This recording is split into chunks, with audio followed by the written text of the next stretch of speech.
Не покори слобода, ама чија и каде?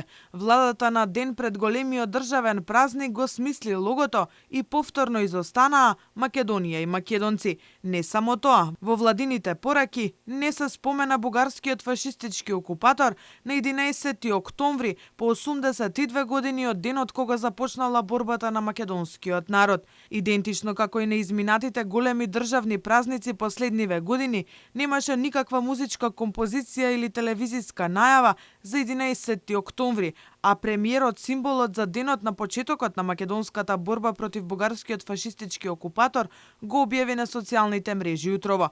Заборави на бугарскиот окупатор, а говорот на централната манифестација на спомен костурницата во Куманово, Ковачевски го искористи да повтори дека мора да се донесат уставните измени за Македонија да го продолжи европскиот пат. Антиевропската агенда според Ковачевски антимакедонска агенда и со тоа можело да се справиме само со нови мудри одлуки. Ова не е битка со оружје и на бојни полиња, како партизанските и револуционерните борби, но е уште една сериозна и важна битка што ние мораме да ја добиеме.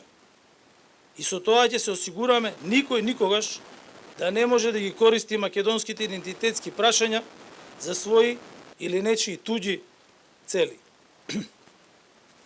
Членството во Европската Унија го потврдува, зацврстува и унапредува идентитетот. Името на државата во последниве 4 години веќе не е дел од ниту едно владино лого за големите државни празници, а се почесто изостануваат и државните символи. Последен таков пример беше за денот на независноста на државата, кога логото гласаше гласник на слободата. Но не само името Македонија, владините функционери во обраќањето кон народот внимаваат кои зборови ќе ги искористат и стана пракса бугарскиот фашистички окупатор да не се споменува во ниту една прилика.